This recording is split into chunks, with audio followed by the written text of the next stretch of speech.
Hello, good morning students. आज हम पढ़ रहे हैं 10वीं केमिस्ट्री, 10th क्लास केमिस्ट्री। और आपका टॉपिक चल रहा है चैप्टर 3 हम स्टार्ट कर चुके हैं बेटा। उसमें एक लेक्चर आपका हो चुका है, that is importance of metals और अर्थ क्रस्ट के अंदर, एटमॉस्फेयर के अंदर एलिमेंट्स कहाँ कहाँ कितने पाए जाते हैं वो हम कर चुके हैं। सो आज का आपका टॉपिक रहेगा इम्पोर्टेंस ऑफ नॉन मेटल्स। तो बहुत सारे नॉन मेटल है बेटा, ऐसा नहीं है कि कोई 2-4 हैं, तो उन सबके तो नहीं कर सकते। जो सेलेक्टिवली मेन है आपके पास, उनके यूजेस के बारे में हम बात करेंगे। तो स्पेशली हम किसके ऊपर फोकस करेंगे बेटा? On nitrogen, oxygen, hydrogen and carbon. ये जो 4 आपके पास नॉन मेटल हैं, हम इनके यूजेस के ऊपर फोकस करेंगे। ओके, तो चलिए स्टार्ट करते हैं विद द नाइट्रोजन। ठीक है, तो नाइट्रोजन को हम कहाँ कहाँ यूज करते हैं? नाइट्रोजन यूज किया जाता है टू मेक फर्टिलाइजर्स। आप इससे खाद बना सकते हैं, जो हम यूजुअली अपनी फसलों के अंदर डालते हैं। उस खाद को बनाने के लिए हम नाइट्रोजन को यूज करते हैं। नाइट्रोजन से आप अमोनिया बना सकते हो, NH3 अमोनिया भी इसके अगेन फर्टिलाइजर्स के अंदर जो है वो हम यूज करते हैं। इससे आप एक्सप्लोजिव बना सकते हो, जैसे डायनामाइट है, TNT है, ट्राई नाइट्रोटोलिन है। ये कुछ कंपाउंड्स आप नाइट्रोजन की हेल्प से बना सकते हो, एक्सप्लोसिव कंपाउंड्स है। ठीक है, अगर नाइट्रोजन ही नहीं होगा तो HNO3 नहीं बनेगा। भाई नाइट्रिक एसिड में तो नाइट्रोजन चाहिए ना। तो जितने भी कंपाउंड्स हैं दैट कंटेन्स नाइट्रोजन, वो नहीं बनेंगे अगर आप नाइट्रोजन को उसमें से निकाल देते हैं। सो आप इससे फर्टिलाइजर्स, अमोनिया, एक्सप्लोजिव्स बना सकते हैं, नाइट्रिक एसिड बना सकते हैं। फर्स्ट चैप्टर में आपने पढ़ा था, it can use to prevent rancidity. ठीक है, ये फूड आइटम्स के अंदर रेंसिडिटी को होने से क्या करता है? रोकता है। ठीक है, नाइट्रोजन को हम कूलिंग इंडस्ट्री में भी यूज करते हैं। कूलिंग इंडस्ट्री से मेरा मतलब है जैसे फ्रिज, AC, रेफ्रिजरेटर वगैरह जो भी कूलिंग डिवाइसेस हैं, उनके अंदर हम नाइट्रोजन को जो है वो यूज करते हैं। ठीक, और भी यूज निकल के आएंगे बाकी, जिनको हम आगे पढ़ेंगे। ऑक्सीजन, ऑक्सीजन का डे टू डे लाइफ के अंदर क्या यूज है ये तो आपको बताने की जरूरत नहीं है, that how oxygen is important to us. इसके अलावा नाइट्रोजन का आप एक और यूज भी कर सकते हो, ऑक्सीजन सिलेंडर्स में यूज किया जाता है इसको। ऑक्सीजन सिलेंडर, जैसे आजकल कोरोना के टाइम पर बड़ी मारामारी हो रही है ऑक्सीजन सिलेंडर्स की, तो पेशेंट्स को हमेशा ऑक्सीजन सिलेंडर रखा दिया जाता है जब उनमें ब्रीदिंग प्रॉब्लम होती है। जो लोग माउंटेन क्लाइंब करते हैं वो लेके जाते हैं ऑक्सीजन, जो समुद्र में गोताखोरी करते हैं वो ऑक्सीजन लेके, सिलेंडर लेके जाते हैं। तो ऑक्सीजन सिलेंडर उसका नाम जरूर है, but it does not contain 100% pure oxygen. उसमें सिर्फ ऑक्सीजन नहीं होती बेटा, उसमें ऑक्सीजन, हीलियम और नाइट्रोजन भी होती है। ठीक है, क्योंकि हम जिस एटमॉस्फेयर में सांस लेते हैं ना, वो उसमें सिर्फ ऑक्सीजन नहीं है, ज्यादा नाइट्रोजन है। ठीक है, हम उसके लिए अडेप्टेड है, तो हम उस सिलेंडर में नाइट्रोजन भी भरते हैं। ओके, नेक्स्ट, अब ऑक्सीजन जैसे यही है, ऑक्सीजन सिलेंडर बनाने में आप इसको भी यूज करेंगे। ठीक है, क्योंकि ऑक्सीजन सिलेंडर, ये आर्टिफिशियल रेस्पिरेशन की बात हो रही है। हम जो ऑक्सीजन ले रहे हैं वो तो है, बट अगर किसी को ब्रीदिंग इशू है, प्रॉपर ऑक्सीजन नहीं मिल रही, तो हम ऑक्सीजन सिलेंडर वहां पे यूज कर सकते हैं। ठीक है, it is use for welding purpose. जो वेल्ड करते हैं हम लोहा, अगर आपने देखा होगा, उसके अंदर भी हम ऑक्सीजन को यूज करते हैं। Liquid oxygen is used as a fuel. Rockets को यहाँ से और मान लीजिए स्पेस में पहुंचाने के लिए जो ईंधन आपको चाहिए वो अलग अलग टाइप का हो सकता है, पर एक थ्योरी ये कहती है कि ऑक्सीजन को लिक्विड स्टेट में कन्वर्ट करके हम उसको रॉकेट के फ्यूल के तौर पे भी क्या यूज जो है बेटा वो क्या कर सकते हैं। आपकी जो है लाइफ लाइन है, ये तो आपको समझाने की जरूरत नहीं है कि ऑक्सीजन के बिना तो हम सोच भी नहीं सकते कि हम कैसे जिएंगे। सो जितने भी आपकी लिविंग स्पीसीज है उन सब के लिए लाइफ लाइन का जो है ये काम करती है। ठीक है, इसके अलावा आप यूं समझ लीजिए कि ऑक्सीजन बहुत सारे इंपॉर्टेंट कंपाउंड्स को बनाने के लिए रिस्पॉन्सिबल है। आप सोच के देखो, HNO3 अगर नाइट्रोजन के बिना नहीं बन सकता तो ऑक्सीजन के बिना भी नहीं बन सकता। अगर मैं वाटर की बात करूं तो वाटर बिना ऑक्सीजन के नहीं बनेगा, एंड विदाउट वाटर आप अपनी लाइफ जो है वो इमेजिन कर सकते हैं। तो इसके तो बड़े यूज हो जाएंगे कि ये कंपाउंड आप इसे बना सकते हो, वो कंपाउंड बना सकते हो। तो जिनमें भी ऑक्सीजन है वो सारे कंपाउंड आप इनकी हेल्प से क्या कर सकते हो, बना सकते हो। ठीक है, नेक्स्ट आपके पास हाइड्रोजन। तो हाइड्रोजन के एक तो बेटा ये यूज हो जाएंगे, जैसे इसमें भी एच आ रहा है, इसमें भी एच आ रहा है, तो अगर ऑक्सीजन के बिना पानी नहीं बना सकते तो हाइड्रोजन के बिना भी पानी नहीं बना सकते, ठीक है। इसके अलावा इससे बहुत सारे इंपॉर्टेंट कंपाउंड आप बना सकते हो, जैसे एसिटिक एसिड है, मीथेनॉल है, ठीक है। जिसमें भी H आ रहा है आप वो सारे कंपाउंड बना सकते हो विद हाइड्रोजन। ऑब्वियस सी बात है, कहीं ना कहीं हमने हाइड्रोजन को ही यूज किया है उनको बनाने के लिए, ठीक है। इसके अलावा हाइड्रोजन के और क्या क्या यूज है, it can also use as a rocket fuel. Rocket fuel में सिर्फ ऑक्सीजन काफी नहीं होता, लिक्विड ऑक्सीजन के साथ साथ हमें लिक्विड हाइड्रोजन भी चाहिए होता है as a fuel.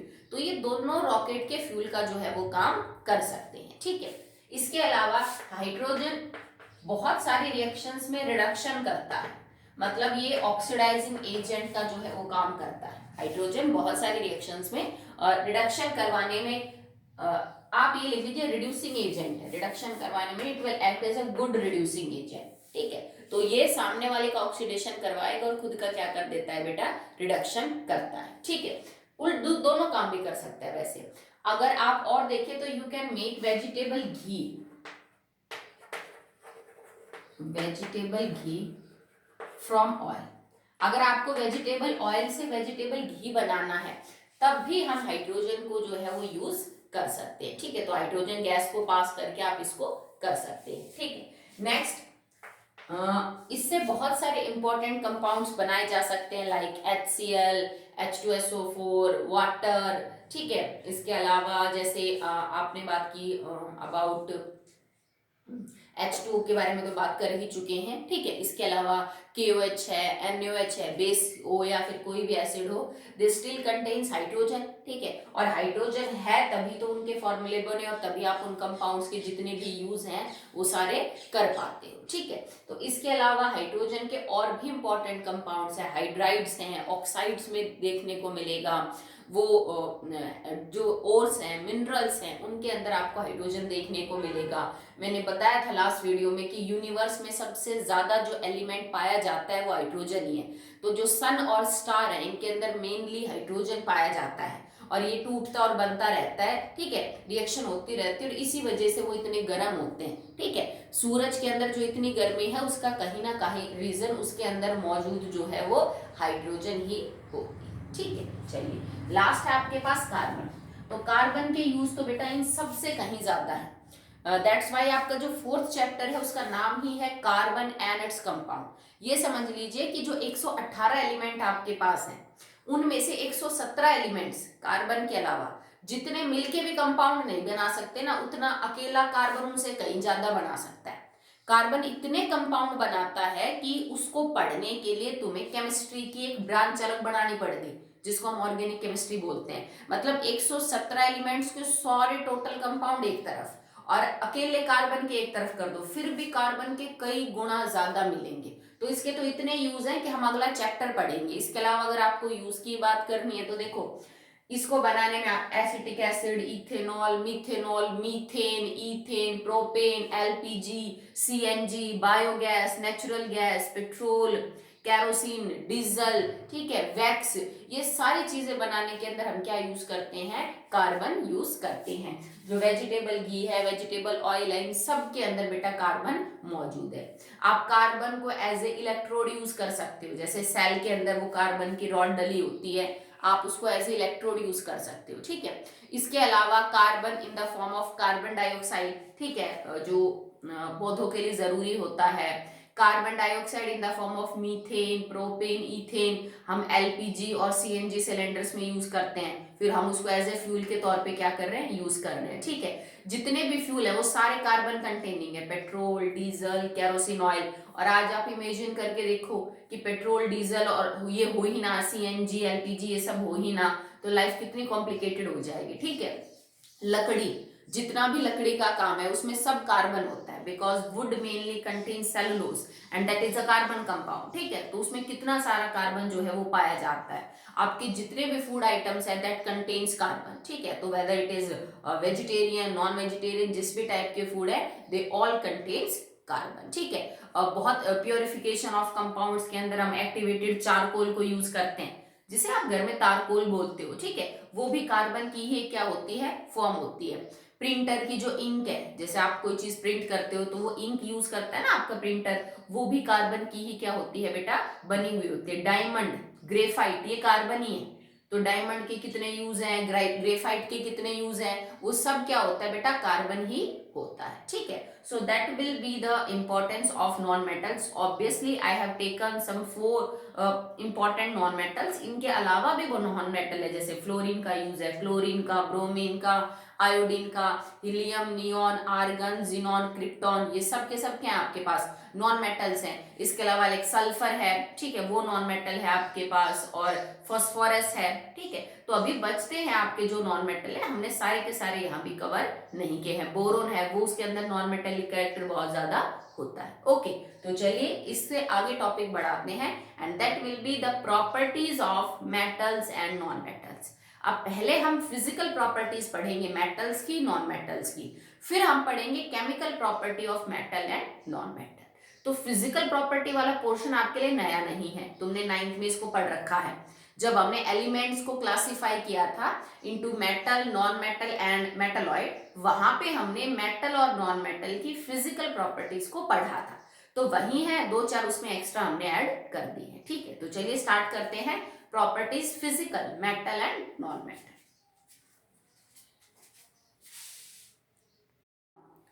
The topic is physical properties of metals. तो स्टार्ट करते हैं with the first property. In properties कैसे पूछ पूछ करके याद नहीं करना है बेटा, आपको हेडिंग के साथ याद करना है कि फिजिकल प्रॉपर्टीज में ये हेडिंग है, और उनके बाद फिर उसको एलिबोरेट करना है कि metals according to this property कैसे बिहेव करते हैं। ओके, तो सबसे पहले बात करते हैं अबाउट द स्टेट। तो स्टेट बेटा आपके पास 3 है, सॉलिड, लिक्विड एंड गैस। अब मेटल्स तो आपके पास बहुत सारे हैं, तो क्या सारे एक ही स्टेट में पाए जाते हैं, रूम टेम्परेचर की बात हो रही है, या फिर अलग अलग में है? तो अगर आप लिक्विड स्टेट की बात करें तो एक ही मेटल है जो लिक्विड स्टेट में पाया जाता है रूम टेम्परेचर के ऊपर, and you all know that it is mercury, ठीक है। So mercury is the only metal that is found in the liquid state, ठीक है, ये है बस। इसके अलावा बाकी सारे के सारे जो मेटल्स है that are found in the solid state. कोई मेटल गैसियस स्टेट के अंदर नहीं पाया जाता है। No metal is found in the gaseous state at room temperature, ठीक है। जबकि जो सॉलिड स्टेट के अंदर है वो जनरली ऑल मेटल्स आपको मिलेंगे, जैसे गोल्ड है, सिल्वर है, कॉपर है, आयरन है, सोडियम है, ठीक है। ये सारे के सारे मेटल्स हैं जो आपको सॉलिड स्टेट में देखने को मिलेंगे रूम टेम्परेचर पे। सिर्फ मरकरी ही एक ऐसा लिक्विड है जो कि आपको मेटल है जो लिक्विड कंडीशन में मिलेगा। एक दो मेटल और भी होते हैं, एक है सीजियम और एक होता है gallium. It is caesium and gallium. ये वैसे तो लिक्विड कंडीशन पे नहीं मिलते आपको, ठीक है, बट अगर आप इनको मतलब बाहर गर्मी है तो इनका जो मेल्टिंग पॉइंट है ना बेटा वो कम है, 30 डिग्री के आसपास ही है। तो गर्मियों में तो 30 डिग्री जो है वो नॉर्मल टेम्परेचर हो ही जाता है। तो उस कंडीशन में अगर आप इनको, गैलियम को अगर आप अपनी हथेली पे रखोगे ना तो ये हथेली की गर्मी से ही पिघल जाता है, ठीक है। तो ये आप ये तो नहीं कह सकते कि रूम टेम्परेचर के ऊपर लिक्विड है, ठीक है। तो लिक्विड तो कोई चीज तब होती है भाई, चाहे आप सर्दी हो, गर्मी हो, बरसात हो, वो चीज लिक्विड ही है, ठीक है। ये ऐसे दो नॉन मेटल हैं मेटल हैं जिनका मेल्टिंग पॉइंट बहुत ही कम है और इवन 30 डिग्री सेल्सियस के आसपास है। तो गर्मी के मौसम में यूजुअली ये हथेली के ऊपर क्या हो जाते हैं, मेल्ट हो जाते हैं। तो बाकी सब सॉलिड है, कोई गैस नहीं है, सिर्फ एक क्या है, लिक्विड है, that is mercury. Okay, next बात करते हैं अबाउट मेटेलिक लस्टर। अब मेटेलिक लस्टर का मतलब है मेटल्स के अंदर जो शाइनीनेस मिलती है, वो जो चमक पाई जाती है, उसको हम बोल रहे हैं कि मेटल्स के अंदर जो चमक है दैट इज मेटेलिक लस्टर। तो जर्नली मेटल्स लस्टर रखते हैं, उनमें चमक होती है ज्यादातर में, जैसे गोल्ड में शाइन है, सिल्वर में शाइन है, अगर लोहा आपके पास एकदम प्योर है तो उसमें भी शाइन होती है, जो कॉपर है उसके अंदर शाइन है, मरकरी आपने नोट किया होगा थर्मामीटर्स के अंदर चमकता है मरकरी, ठीक है। तो ज्यादातर मेटल्स की जो अपीयरेंस है वो शाइनी है, उनके अंदर चमक मिलती है, ठीक है। और यही तो मेन कारण है कि हमने गोल्ड को, प्लेटिनियम को और सिल्वर को ज्वेलरी बनाने में यूज किया। माना कि इनके और भी कारण हैं, कि रिएक्ट नहीं करते किसी चीज के साथ, दीज आर नोबल मेटल्स। नहीं तो आपने ज्वेलरी पहनी और पसीना आया तो उसके साथ रिएक्ट कर गए, आप बरसात में भीगे, पानी गिरा तो उसके साथ रिएक्ट कर गई, ठीक है, तो ऐसा नहीं होता है। तो दो रीजन है कि गोल्ड, सिल्वर और प्लेटिनियम को हम क्यों यूज करते हैं बेटा ज्वेलरी में। एक तो रिएक्ट नहीं करते, नोबल है, दूसरा इनमें चमक बहुत अच्छी होती है। चांदी, प्लेटिनियम और सिल्वर में बहुत अच्छी चमक होती है, दैट्स वाई हम इनको गोल्ड ज्वेलरी वगैरह बनाने के पर्पस के अंदर यूज करते हैं। तो जर्नली इनके अंदर होती है, ठीक है, जैसे copper, silver, gold, mercury, magnesium, aluminium, इन सब में क्या होती है, चमक होती है, बट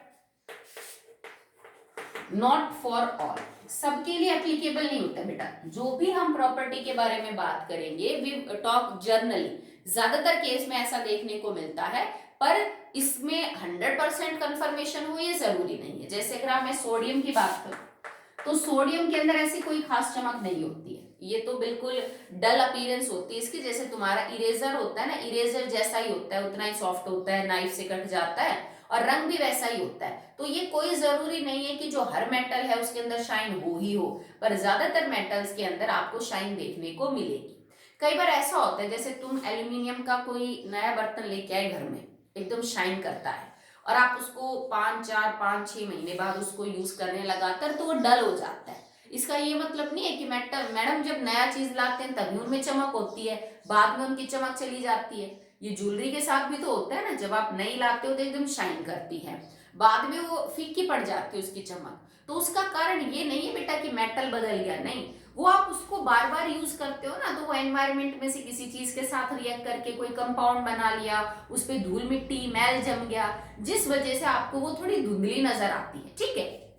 आप उस मेटल को साफ करोगे तो नीचे से वो दोबारा शाइनी निकल के आएगा। जैसे कॉपर के बर्तन के साथ अक्सर ऐसा होता है, अगर आप उसको 10-15 दिन में यूज करते हो तो कॉपर ऊपर से थोड़ा डल हो जाता है, आप क्या करो, और भी कुछ नहीं ना, तो मिट्टी ले लो, मिट्टी लेके उस बर्तन पे अच्छे से रगड़ दो, मिट्टी के अंदर जो सैंड के पार्टिकल्स है वो फ्रिक्शन करके कॉपर के ऊपर की जो परत है, कंपाउंड बनाया है तो कुछ इम्प्योरिटी उसको हटा देंगे, नीचे से बिल्कुल नए जैसा जो कॉपर है वो बाहर निकलेगा। अगर आपके पास एल्यूमिनियम का कोई कंटेनर है, कोई बर्तन है, 5-6 महीने साल यूज करने के बाद आपको लग रहा है कि मटमैला हो गया, थोड़ा डल हो गया है, आप सैंड पेपर यूज करो, रेंग बार होता है ना घर में, रेंग बार लेके थोड़ा सा उसके ऊपर घिसो तो ऊपर की परत हट जाएगी और नीचे से एकदम चमकता हुआ आपको एल्यूमिनियम बाहर मिलेगा, ठीक है।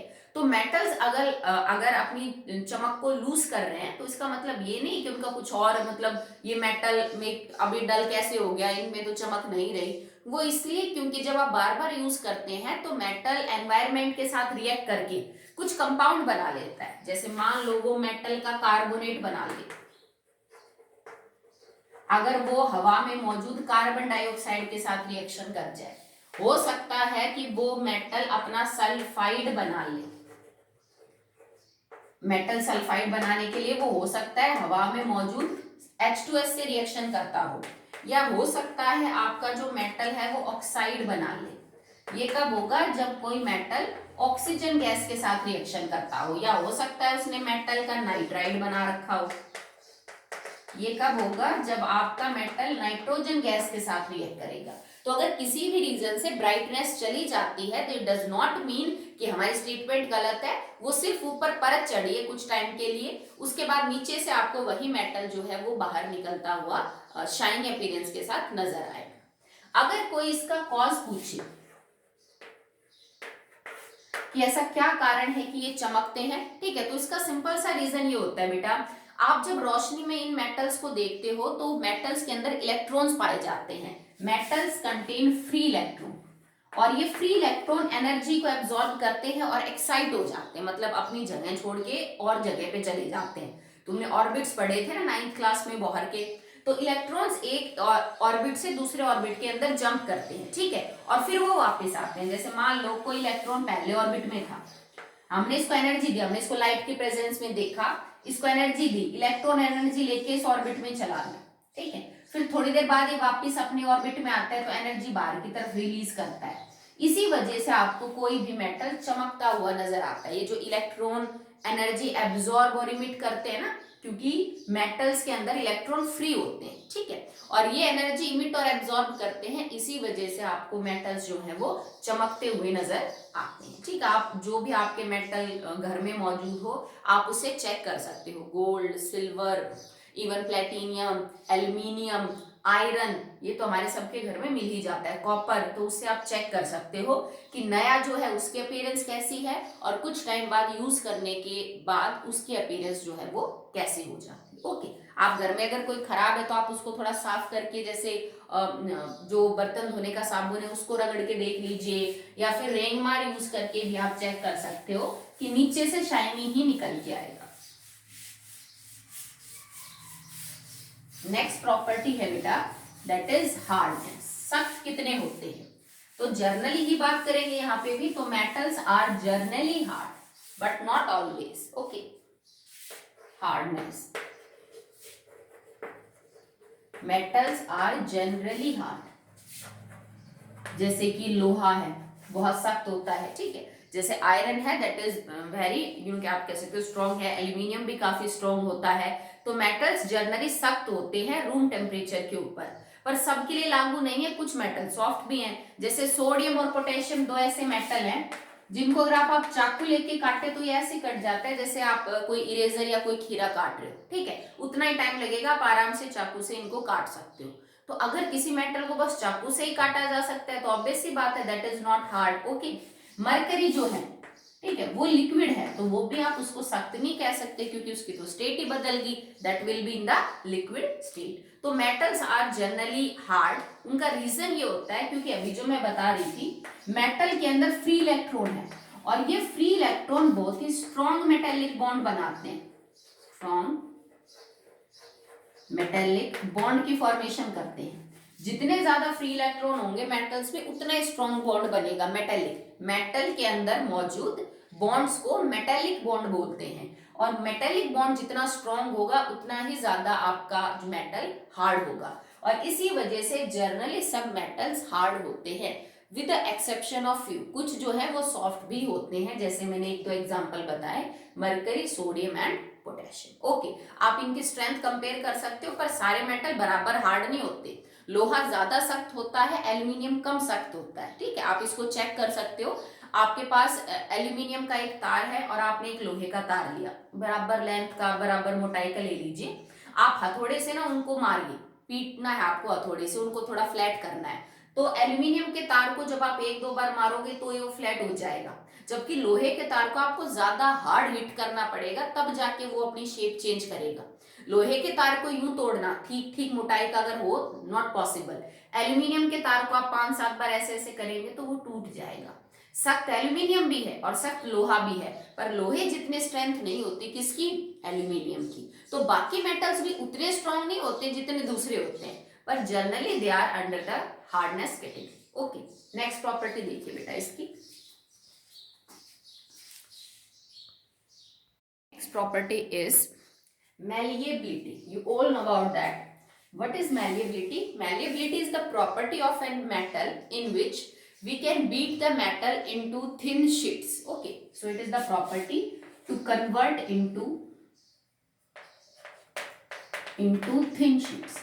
आप किसी मेटल को इतना बीट करिए हथौड़े से या किसी प्रेसिंग मशीन से, कोई भी वेट से, कि उसकी आप पतली से पतली जो है वो परत बना सके, पतली से पतली शीट बना सके, उसको हम मैलिएबिलिटी बोलते हैं। मेटल्स के अंदर ये प्रॉपर्टी है, देखो नॉन मेटल में प्रॉपर्टी नहीं होती, आप कार्बन को ऐसे करके मतलब यूं, या फिर मान लीजिए लकड़ी आपके पास है, प्लास्टिक आपके पास है, उतनी पतली शीट नहीं बना सकते आप जितनी की मेटल बना सकता है। तो मेटल का वो गुण जिसमें हम मेटल को पीट पीट के उसके ऊपर वजन अप्लाई कर करके उसको बारीक से बारीक शीट के अंदर कन्वर्ट कर सकते हैं, ये प्रॉपर्टी मेटल्स की मैलिएबिलिटी कहलाई जाती है। ओके, और मैलिएबिलिटी के अंदर टॉप कौन करता है, gold and silver. Gold and silver सबसे ज्यादा मैलिएबल हो, इनसे पतली शीट आप बना ही नहीं सकते किसी एलिमेंट की। ओके, और इसका बेस्ट एग्जांपल क्या है, तुमने 9th के अंदर एक एक्सपेरिमेंट पढ़ा था मॉडल ऑफ एटम में, रदरफोर्ड मॉडल ऑफ एटम, उसने गोल्ड के फॉइल के साथ एक्सपेरिमेंट किया था और उस गोल्ड के फॉइल का जो डायमीटर था ना वो 100 नैनोमीटर था। ठीक है, मतलब इतना कम डायमीटर की परत बना ली थी उसने गोल्ड की, इतनी पतली परत बना ली थी उसने। नहीं तो कोई सस्ता एलिमेंट भी यूज कर लेता ना बेटा, इतना महंगा करने की क्या जरूरत थी उसको, क्योंकि गोल्ड से पतली परत और किसी की नहीं बन सकती थी, दैट्स व्हाई ही चोजेस गोल्ड। ठीक है, तो गोल्ड और सिल्वर सबसे ज्यादा मेलिएबल होते हैं। एल्यूमिनियम की फॉइल तुमने घर में यूज की होगी, आप खाना वगैरह रैप करते हो, कितनी सॉफ्ट और कितनी पतली होती है, उससे भी कहीं पतली बनाई जा सकती है गोल्ड या फिर सिल्वर की। कई बार मिठाइयों के ऊपर सिल्वर वर्क चढ़ाया जाता है, देखो कितनी बारीक शीट होती है वो। ठीक है, तो एल्यूमिनियम की फॉइल आपने डे टू डे पर्पस के अंदर हमने यूज की होगी। लोहे की भी शीट्स बन सकती हैं, जैसे जिनको हम घर में टिन बोलते हैं। ठीक है, लोहे के बर्तन कैसे बनाए जाते हैं भाई, पहले लोहे को शीट में ही डाला गया होगा, फिर उसको किसी बर्तन की शेप में डाला गया होगा। तो मेटल्स के अंदर ये गुण है कि आप उनकी शीट बना सकते हो, कॉपर की शीट बना सकते हो, एल्यूमिनियम की, आयरन की, गोल्ड की, सिल्वर की, प्लेटिनियम की, मैग्नीशियम की, इन सब की बना सकते हो। पर सब में अलग अलग गुण है, किसी की ज्यादा मोटी बन सकती है तो किसी की ज्यादा पतली। तो जिस एलिमेंट की सबसे पतली शीट बन सकती है उसको हम बोलते हैं सबसे ज्यादा malleable, and that is gold and silver. और यही समझ लो कि इन्हीं प्रॉपर्टी की वजह से हम इनको ज्वेलरी में या फिर यूटेंसिल पर्पस में यूज करते हैं, बर्तन बनाने के लिए। और ज्वेलरी के अंदर इन मेटल्स को यूज करने का यही कारण है कि ज्वेलरी में भी बेटा आप इनको पीट पीट के मन चाहे आकार में इनको डाल सकते हो आराम से, पतली से पतली देखो, अगर गोल्ड के अंदर इतनी कैपेबिलिटी ना होती कि वो पतली से पतली शीट नहीं बना पाता, तो आपको भारी गोल्ड ज्वेलरीज खरीदनी पड़ती। 1 तोले में, आधे तोले में कुछ नहीं बनता, क्योंकि उतना पतला तो गोल्ड हो ही नहीं पाता, तो आपको हैवी जो है वो आपको मिलता गोल्ड की कोई भी ज्वेलरी। ठीक है, जितने भी बर्तन है, तो बर्तन बनाने के लिए पहले उन मेटल्स की बड़ी बड़ी शीट्स बनाई जाती हैं, फिर उनसे बर्तन बनाए जाते हैं। तो बर्तन बनाना या ज्वेलरी बनाने के लिए हम मेटल्स को यूज करते हैं, तो वो इनके इसी गुण की वजह से यूज करते हैं, that they are most malleable. Okay, ठीक है, चलिए नेक्स्ट, ये आप घर में एक्सपेरिमेंट कर सकते हो। जैसे मान लीजिए एक एल्यूमिनियम का कोई मिल जाएगा आपके पास वायर वगैरह, एक कॉपर का वायर ले लीजिए और एक आयरन का वायर। मैं बात नहीं कर रही सिल्वर और गोल्ड, मत उठा लाना, ठीक है। तो एल्यूमिनियम, कॉपर और आयरन का वायर यूजुअली घर में मिल जाता है। ओके, बराबर लेंथ और बराबर थोड़े डायमीटर के लेने की कोशिश करिए, और उसके बाद हथौड़े से इनको प्रेस करिए भाई, 5 बार बराबर स्ट्रेंथ के साथ हथौड़ा मारिए, और नोट करिए कि 5 बार हथौड़ा मारने के बाद कौन सा तार सबसे पतला हुआ।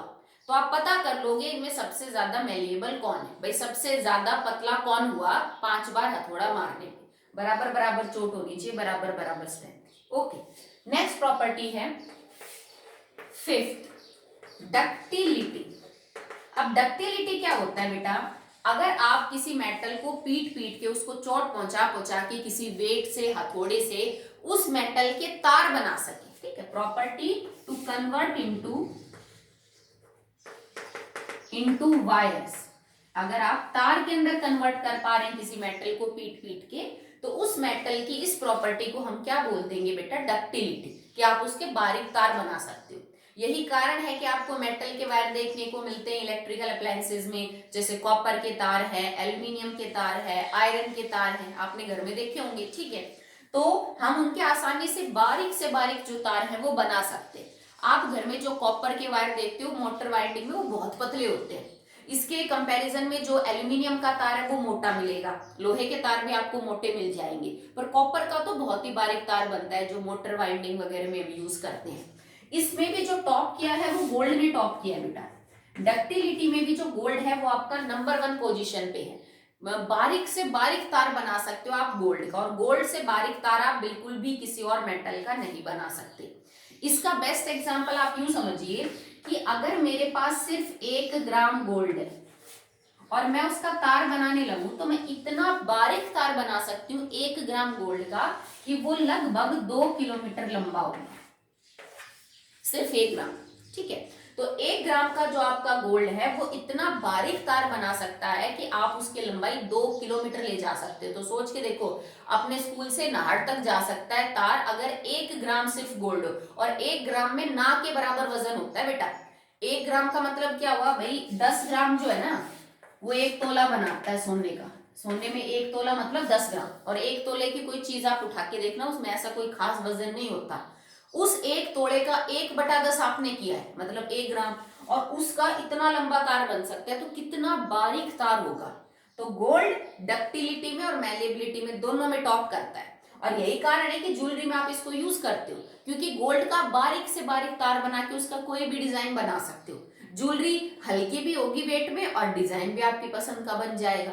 अगर यही चीज मान लो आप आयरन के साथ करते, तो आयरन का इतना बारीक तार नहीं बनाया जा सकता, तो हमारी ज्वेलरी हैवी हो जाती, हमें ज्यादा पे करना पड़ता। ओके, ठीक है। यही रीजन आपने एक और भी देखा होगा, filament of bulb. Filament of bulb, अब तो CFL वगैरह यूज करते हैं बेटा हम। पहले वो जो बल्ब नहीं आता था उसके अंदर एक फिलामेंट होता था, ऐसे करके एक पतली सी स्प्रिंग होती थी जो कई बार टूट जाती थी यहां से, तो हम कहते थे बल्ब फ्यूज हो गया। इसको फिलामेंट बोलते हैं, और ये टंगस्टन का बना है, W जिसका सिंबल होता है, ये भी एक मेटल है। तो ये तार बहुत ही बारीक होता था, इवन इतना कि अगर बल्ब फ्यूज होने के बाद आपने वो कांच तोड़ के उसको टच किया होता ना, तो जैसे आप हाथ लगाओगे फिलामेंट को वो टूट जाता था। मतलब इतना सॉफ्ट और इतना बारीक तार का, सॉफ्ट नहीं कह सकते, हार्ड होता है, मतलब इतना बारीक तार का वो था, बना हुआ था, ठीक है। तो इसका मतलब टंगस्टन में भी बहुत अच्छी प्रॉपर्टी है बारीक से बारीक वायर को बनाने की, ठीक है। तो ये सारे चीजें इस बात का प्रूफ है दैट मेटल्स को आप प्रेस करके वेट लगा के उनको ज्यादा से ज्यादा बारीक तार के अंदर क्या है, कन्वर्ट कर सकते हैं, ठीक है। सो एक्सेप्शन आपको हर जगह मिलेंगे, जैसे सोडियम पोटेशियम के तार हम नहीं बना सकते हैं, मरकरी के तार आप नहीं बना सकते हो, ठीक है, जिंक के तार नहीं बना सकते, बट हाँ ज्यादातर मेटल्स में ये प्रॉपर्टी आपको देखने को मिलेगी, ठीक है। So that's all for today. बाकी बची हुई प्रॉपर्टी हम नेक्स्ट वीडियो के अंदर कंप्लीट करेंगे। ओके बेटा।